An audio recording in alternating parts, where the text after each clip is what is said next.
నీటిపారుదల రంగానికి సంబంధించి ఏ నీళ్లను ఎక్కంచెల్లి ఎత్తిపోయాలి, రైతాంగానికి నీళ్ళు ఎట్లా అందించాలన్న సోయి ఈ ప్రభుత్వానికి ఏమాత్రం కనబడడం లేదు. ఒక్క మంత్రికి అవగాహన లేదు, ముఖ్యమంత్రి కంటే ఆయనతో తెలియదు, వ్యవసాయం అంటే ఏందో తెలియని మంత్రులు వాళ్ళ జీవిత కాలంలో ఎన్నడూ వాళ్ళ రాజకీయ చరిత్రలో నీళ్ళ గురించి ఆలోచించిన వాళ్ళు కూడా కాదు. ఎవరు కూడా వీళ్ళు ప్రత్యేకించి రైతాంగం గురించి అసలే ఆలోచించిన వాళ్ళు కాదు. కేవలం వీళ్ళ గత ఆంధ్ర భాషల మోచేతి కింద పెరిగిన వీళ్లకు తెలంగాణ రైతాంగానికి నీళ్ళు ఎట్లా ఇవ్వాలి, తెలంగాణ రైతాంగాన్ని ఎట్లా ఆదుకోవాలి, తెలంగాణ వ్యవసాయ రంగాన్ని ఎట్లా కాపాడుకోవాలన్న సోయి ఏమాత్రం కనబడతలేదు. తెలంగాణ ఎప్పటికైనా లిఫ్ట్ల మీదనే ఆధారపడి బతకాల్సిన పరిస్థితి. మనకున్న భౌగోళిక పరిస్థితులలో దక్షిణం వైపున కృష్ణ కావచ్చు, ఉత్తరం వైపున గోదావరి కావచ్చు, కింది ప్రాంతాల్లో ప్రవహిస్తున్నాయి. కాబట్టి తప్పకుండా ప్రతి జిల్లాకు కూడా నీళ్లు లిఫ్ట్ ఇరిగేషన్ల ద్వారా మాత్రమే తెచ్చుకోవాలి. గతంలో ఆంధ్రప్రదేశ్ ప్రభుత్వాలకి, సమైక్యాంధ్ర పాలకులకు తెలంగాణ రైతాంగం అంటే సోయి లేదు కాబట్టి, తెలంగాణ రైతాంగాన్ని రైతులాగా చూడలేదు కాబట్టి, కృష్ణా గోదావరి నీళ్ళంటే కేవలం ఆంధ్ర కొరికే పుట్టిని అని అనుకున్నారు కాబట్టి వాళ్ళ ఆలోచనలన్నీ అట్లే ఉండే, వాళ్ళ ప్రాజెక్టుల రూపకల్పన కూడా మొత్తం అదే పద్ధతిలో జరిగింది. వాళ్ళ మోచేతి కింద పెరిగిన వాళ్ళు కాబట్టి ఇప్పటికి కూడా రేవంత్ రెడ్డి గారు కావచ్చు, ఇరిగేషన్ మంత్రి ఉత్తమ్ కుమార్ రెడ్డి కావచ్చు, పొన్నం ప్రభాకర్ కావచ్చు, జీవన్ రెడ్డి కావచ్చు, జూపల్లి కృష్ణారావు గారు కావచ్చు, ఎవరైనా సరే ఏ ఒక్కరికి కూడా తెలంగాణ సోయి లేదు. తెలంగాణ రైతాంగాన్ని ఎట్లా బతికించుకుందామన్న ఆలోచన లేదు. కేసీఆర్ గారు అవన్నీ గమనించింది కాబట్టి ఎక్కడైతే తెలంగాణకు నీళ్లు దొరుకుతాయో, ఎక్కడ ప్రాజెక్టు నిర్మాణం చేస్తే, ఎక్కడి నుంచి నీళ్ళని లిఫ్ట్ చేసే ప్రణాళిక చేసుకుంటే తెలంగాణ శాశ్వతంగా బ్రతుకుద్దో ఆలోచన చేసుకొని పెట్టిన పాయింటే కన్నపల్లి పంప్ హౌస్. నిన్న మేము పోయి చూసి వచ్చినాం. మేము ఒకటే మాట చెప్తా ఉన్నాం, విహారయాత్రలు చేయడం అనేది మీకు అలవాటు. కాంగ్రెస్ పార్టీకి మీకు మంత్రి పదవులే జల్సాల కొరకు వస్తున్నాయి. ఎందుకంటే మీ బతికంతా గంతే. ఆనాడు ఆంధ్రప్రదేశ్ నేతల కింద మీరు బతికినాడు, మిమ్మల్ని జల్సాల కొరకు మాత్రమే పదవులు ఇచ్చారు మీకు తప్ప ప్రజల కొరకు పనిచేసే ఆలోచన మీకు ఎన్నడూ లేదు. రండి, దమ్ముంటే మా వెంట రండి, తీసుకుపోతాం. ఇరిగేషన్ మినిస్టర్ వస్తాడా, పొన్నం ప్రభాకర్ వస్తాడా, ఇంకొక ఆయన వస్తాడా? ఏముంది ఇవాళ గోదావరి? రామగుండం దగ్గర చూసిన గోదావరి ఎట్లా ఉంది, ఎండిపోయి. ప్రాణహిత కలిసిన తర్వాత కన్నెపల్లి పంప్ హౌస్ దగ్గర ఎట్లుంది గోదావరి? సోయి లేదు, ఆనాడు తెలియదు మీకు. ఇవాళ కేసీఆర్ వచ్చి చెప్పిన తర్వాత, చేసి చూపించిన తర్వాత కూడా మీకు చేత కావట్లేదు. ఇక్కడ మీరు మాట్లాడిన మాట ప్రతి అక్షరం అబద్ధమని, ఆ మేడిగడ్డకి ఏదో జరిగింది కాబట్టి మొత్తం 1,00,000 కోట్లు గోదావరిలో పోయినాయని చెప్పి మీరు చేసిన ప్రచారాలు ఉత్తమాటలన్నీ ప్రజల ముందు తేలిపోతాయన్న భయంతో ఇవాళ నీళ్ళు ఇవ్వడానికి వెనుకంజ వేస్తున్నారు. ఎల్లంపల్లి నుంచి ఇవ్వాల్సిందే తప్పకుండా, అది మీ దయాదాక్షిణ్యమేం కాదు, ఇచ్చి తీరాలి. కానీ మీకు ఆశోయి కూడా లేదు. నిన్న మేము వెళ్ళి మాట్లాడే వరకు కనీసం ఇరిగేషన్ మంత్రి దానిపైన రివ్యూ పెట్టలే. ఏ ప్రాజెక్టులో నీళ్ళు వస్తే, ఏ లిఫ్ట్ ఇరిగేషన్ను ప్రారంభం చేస్తే నీళ్ళు ఎట్లా కాపాడుకోవచ్చు అని సోయి లేదు. వాస్తవానికి ఇవాళ కొత్తగా నిర్మించబడ్డ ప్రాజెక్టులు కేసీఆర్ గారి చేత మల్లన సాగర్ కావచ్చు, కొండపోచమ్మ కావచ్చు, రంగనాయక సాగర్ కావచ్చు, బసవపూర్ కావచ్చు, నీళ్లు లేక వెలవెలబోతున్నాయి. ఒకవైపు పాత ప్రాజెక్టులు సింగూరు కావచ్చు, నిజాం సాగర్ కావచ్చు, నీళ్ళ కొరకు ఎదురు చూస్తూ ఉన్నాయి. పోతూ ఉన్నాయి లక్షలాది టీఎంసీల నీళ్లు, వేలాది టీఎంసీల నీళ్లు, లక్షలాది క్యూసెక్ల నీళ్లు పోతూనే ఉన్నాయి. గత 15 రోజుల క్రితమే ప్రారంభించుకునే అవకాశం ఉండే నీళ్లు లిఫ్ట్ చేయడం అనేది. ఈ పాటికి ఈ ప్రాజెక్టులన్నిటికీ నీళ్ళు వచ్చే అవకాశం ఉండే. మరొక వైపు ఉత్తమ్ కుమార్ రెడ్డి గారు, మీ సతీమణి గారు ప్రాతినిధ్యం వహిస్తున్న కోదాడ నియోజకవర్గం మోతే ప్రజలు ఎదురు చూస్తూ ఉన్నారు. అక్కడ రైతాంగం ఎదురు చూస్తున్నారు. సూర్యాపేట తాలూకా, తుంగతుర్తి తాలూకాల రైతాంగం ఎదురు చూస్తున్నారు. గత 5-6 సంవత్సరాలు వరుసగా ఎండాకాలం కూడా మత్తడి దునికిన చెరువులు, అరుగులు పోసిన చెరువులు ఇవాళ చుక్క నీళ్ళు లేక ఎండిపై కనబడుతున్నాయి. కేవలం మీ అనుచరుల మట్టి దందాకు పనికొస్తున్నాయి. బహుశా మీరు వాళ్ళని కాపాడుకోవడం కొరకు, వాళ్ళ మట్టి దందాల కొరకు నీళ్ళు తేవడం లేదా అని అనుమానం వస్తూ ఉంది రైతాంగానికి. మీరు కొత్తగా చేసేది ఏం లేదు. ఒక్క మాట మీరు చెప్తే అక్కడ కింద ఉన్న ఏ సబ్ ఇంజనీరు ఒక్క పంప్ ఆన్ చేస్తాడు. ఒక్క మీటర్ నొక్కడమే, అంత మించి ఏం లేదు. మీరు కష్టపడి చెమట వచ్చేది ఏం లేదు, మీరు కుస్తీలు పట్టేది ఏం లేదు. సిద్ధంగా ఉంది మొత్తం. మీరు చేసిన దుర్మార్గమైన ప్రచారం అబద్ధమనే విషయాన్ని మేము నిరూపించడం వెళ్ళి. ఇవాళ 10 లక్షల క్యూసెక్ల నీళ్ళు పోతూ ఉన్నాయి మేడిగడ్డ దగ్గర. మేము మొదటి నుంచి స్పష్టంగా చెప్పినాం, మేడిగడ్డ ప్రాజెక్టుతో సంబంధం లేకుండా, బ్యారేజ్తో సంబంధం లేకుండా కన్నెపల్లి పంప్ హౌజులు ప్రారంభించుకోవచ్చు అనే మాట. మేము ఇప్పటికి కూడా దాన్ని కట్టుబడి ఉన్నాం. చూపిస్తాం మీకు. మీరు వస్తే మీతో ప్రారంభం చేయిస్తాం. ఎవరు వస్తారో మీరు రండి, మీ చేతనే ప్రారంభం చేయిస్తాం.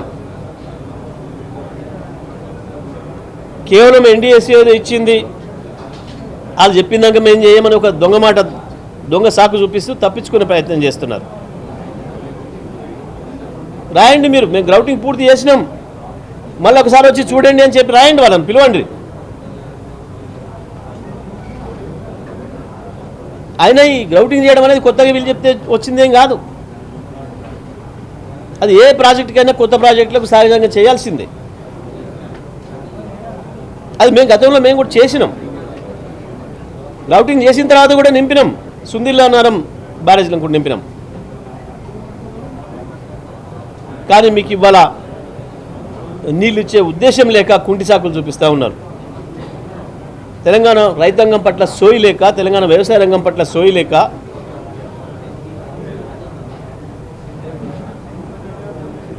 ఇవాళ ఉత్తరానే రాలే. 3,47,000 వచ్చింది తలసరి ఆదాయం. అంటే అందులో తెలంగాణ రైతులు పండించిన పంట, తెలంగాణ రైతాంగం చేసిన నిర్మాణాలు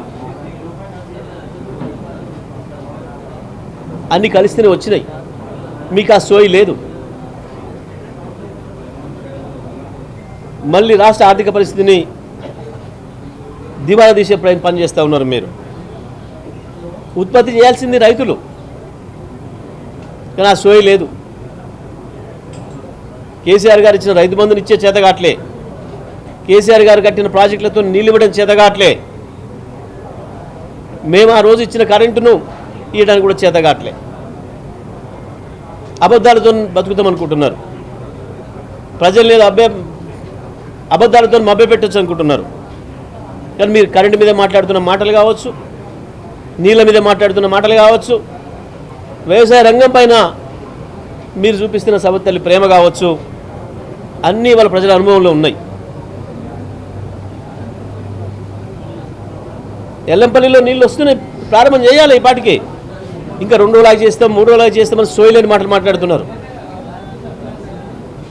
ఎవడైనా తెలివి ఉన్నవాడు ముందే చేసుకుంటాడు. నిండి కిందికి పోయిన తర్వాత మళ్ళీ రావు నీళ్ళు వెనక్కి. వెంటనే ప్రారంభం చేయాలి. అది కేవలం మేము మొన్న మా వర్కింగ్ ప్రెసిడెంట్ కేటీఆర్ గారి నాయకత్వంలో కేసీఆర్ గారి ఆదేశాల మేరకు మేము చూడడానికి వెళ్ళినాం కాబట్టి ప్రజల ముందట వాస్తవాలు బయటకు వస్తాయన్న భయంతోనే నిన్న సాయంత్రం ఏదో హడావుడిగా రివ్యూ పెట్టినట్టు చేసి 2-3 రోజులు ఇస్తాం ప్రకటించి 2-3 రోజులు ఇవ్వడం కాదు, ఇమ్మీడియట్గా ప్రారంభం చేయాలి. ఒక నిమిషం కూడా ఆలస్యం చేయొద్దు. వాస్తవానికి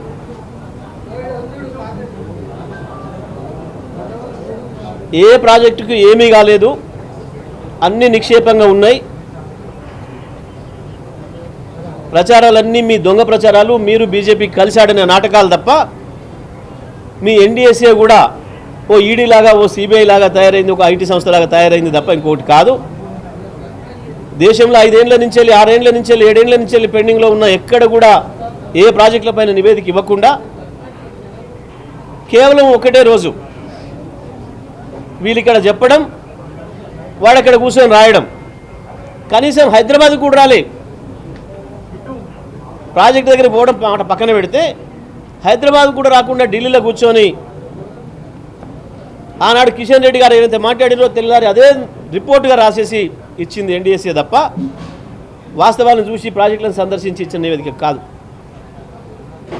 దొంగరాతలు రాసి ఆనాడు రాజకీయంగా లబ్ధి పొందాలని చిల్లర ప్రయత్నం చేసిరు తప్ప ఇంకొకటి కాదు.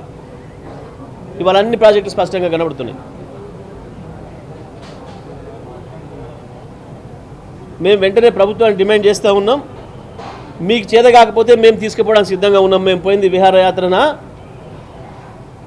తెలంగాణ రైతాంగం కొరకు పడుతున్న తపనన చూపిస్తాం, రండి.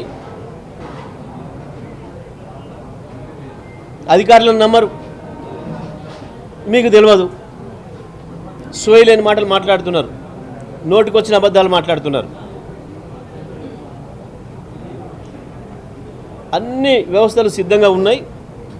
బ్రహ్మాండంగా ఇవాళ గోదావరిలో పోతున్న 10 లక్షల క్యూసెక్ల ప్రవాహం చూస్తే కడుపు తరుక్కపోతూ ఉంది. ఒకవైపు ఏమో ఎండుతున్న పొలాలు గట్టున, ఇంకొక వైపు పోతున్న లక్షలాది క్యూసెక్ల నీళ్లు. మీకు ఓట్లేసిన రైతాంగానియే, మిమ్మల్ని నమ్మిన రైతాంగానియే ఎండిపోతున్న పొలాలు. కానీ అది సోయి లేదు. 5 ఏళ్ల దాకా ఇంకా మాకేం భయం, ఏ రైతు మమ్మల్ని ఏం చేస్తాడు, మా ఉద్యోగాలు అయితే పీకర్ కదా అన్న ఒక నిర్లక్ష్య ధోరణితో ఈ ప్రభుత్వం పనిచేస్తూ ఉంది. మేము ఇప్పటికైనా విజ్ఞప్తి చేస్తూ ఉన్నాం. సుందిలా అన్నారం ఎప్పటికైనా నింపితేనే తెలుస్తుంది. చలో నింపండి. ఎల్లంపల్లి దగ్గర వెంటనే ప్రారంభం చేయాలి. ఒక నిమిషం కూడా ఆలస్యం చేసే అవసరం లేదు. వస్తూనే నీళ్ళు కనబడుతుంది మనకు, వరద అంచనా పైనుంచి వెళ్ళి వచ్చిన నీళ్ళని మొత్తం ఎత్తలేవు నువ్వు. కాబట్టి ముందే తీసుకుంటేనే ఉపయోగం అవుతుంది. అది మేము ప్రభుత్వాన్ని మళ్ళీ ఒకసారి డిమాండ్ చేస్తూ ఉన్నాం. వెంటనే నీళ్ళు లిఫ్టింగ్ ప్రారంభం చేయాలి. ఒకవైపు మల్లన్న సాగరు, కొండపోచమ్మ, రంగనాయక సాగర్లను నింపాలి. కింది వైపు సూర్యాపేట వరకు, కోదాడ వరకు నీళ్ళు ఇచ్చి మా చెరువులు నింపాలి. కాలం వచ్చేదాని కాలం అవుతుంది. నాట్లు పెట్టుకోవాలన్నా వద్దా, నాట్లు పోయాలన్నా వద్దా అన్న సందిగ్ధంలో రైతాంగం ఇబ్బంది పడుతున్నారు. రైతాంగానికి ఏం చెప్తారో, మీరు ఏం ధైర్యం ఇస్తారో, మీ ప్రణాళిక ఏందో చెప్పి తీరాలి వెంటనే. గత యాసంగి అట్లాగే చేసిండ్రు, రైతాంగాన్ని నట్టెగట్ట ముంచిండ్రు. మీ అవగాహన రాహిత్యం వల్ల కేవలం మూడు తళ్ళకు నీళ్ళు ఇచ్చి 4వ తడికి నీళ్ళు లేక మొత్తం ఎస్ఆర్ఎస్పి ఫేజ్ 2 కింద లక్షలాది ఎకరాలని నాశనం చేసిండ్రు. మళ్ళీ అదే పని ఇప్పుడు చేస్తున్నారు. మేము ఇప్పటికైనా ఇరిగేషన్ శాఖ మంత్రికి, ఈ ప్రభుత్వానికి హెచ్చరిస్తూ ఉన్నా, తెలంగాణ రైతాంగం తరఫున మీరు కనుక వెంటనే దానిపైన ఒక సమీక్ష చేసుకొని రైతాంగానికి ఏం మాట చెప్తారో, రైతాంగాన్ని ఏం చేయమంటున్నారో, ఏం పంట పండించమంటున్నారో చెప్పాల్సిన బాధ్యత ప్రభుత్వం పైన ఉంది. లేదంటే ఈ రైతాంగం యొక్క ఆగ్రహానికి గురి కావాల్సి వస్తుందనే మాట కూడా నేను ఈ సందర్భంగా తెలియజేస్తా ఉన్నా.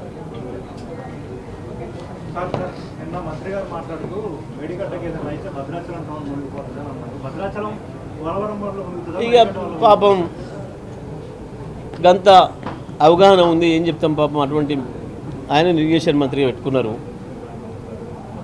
30 లక్షల క్యూసెక్ల నీళ్లు పోతే కూడా ఇప్పటి వరకు భద్రాచలం నిలబడి ఉంది. నిలబడి ఉంది అంటే ఇంకా పోలవరం పూర్తి కాకపోవడం వల్ల నిలబడి ఉంది.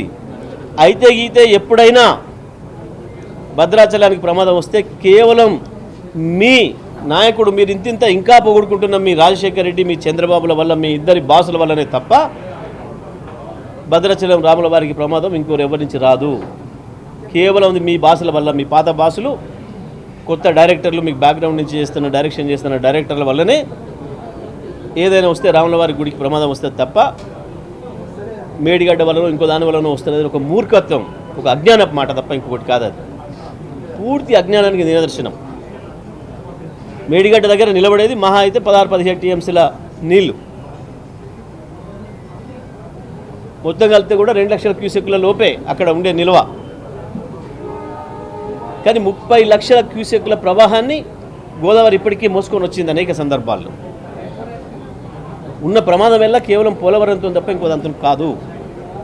ఆ పోలవరం అంటే కేవలం మీ రాజశేఖర రెడ్డి మీ చంద్రబాబు నాయుడు తప్ప ఇంకొకరు కారు. ఇవాళ ఈ ప్రభుత్వాన్ని నడుపుతున్న దద్దమ్మలకి బాసులు వాళ్ళిద్దరే, వాళ్ళ వల్లనే తప్ప ఇంకొకరి వల్ల నష్టం కాదు. అవగాహన లోపానికి తార్కాణం అది.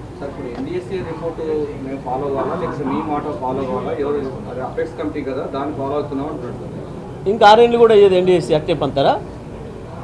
సోయి లేదా? ఎన్డీఎస్సీ ఏదైతే గ్రౌటింగ్ చేయమని చెప్పిందో మేము చేసినాం, పూర్తి చేసినాం. మళ్ళీ ఒకసారి వచ్చి వెంటనే పరిశీలించి చెప్పండి అని చెప్పాల్సిన బాధ్యత ఉంది కదా వీళ్ళకు. ఇంకో సీజన్ కూడా పోగొడతారా? లక్షలాది ఎకరాల్లో లక్షల టన్నుల ధాన్యం కోల్పోతూ ఉంది తెలంగాణ. భారతదేశం కూడా కోల్పోతుంది. తెలంగాణ రైతాంగం కోట్లాది రూపాయలు నష్టపోతున్నారు. గత యాసంగిలో వీళ్ళు చేసిన మూర్ఖత్వం వల్ల దాదాపు 10,000 కోట్ల రూపాయల పంట నష్టపోయింది తెలంగాణ. 10,000 కోట్ల రూపాయల ఆదాయాన్ని తెలంగాణ రైతాంగం కోల్పోయింది. ఇంకా కూడా సోయి లేకుండా ఉంటున్నారు. పిలవండి ఎన్డీఎస్సీ ఎవరిని. ఆ రోజు ఒకటే రోజులో నివేదిక ఇచ్చిండు అక్కడి నుంచి హైదరాబాద్, ఢిల్లీలో కూర్చొని. ఇవాళ ఎందుకు రావట్లేదు? వీళ్ళ చేతగాంతనం, వీళ్ళ అలసత్వం. మేము పూర్తి చేసినాం, సీజన్ పోతుంది, లక్షలాది క్యూసెక్కులు పోతున్నాయి, గంగాపాలు అవుతున్నాయి.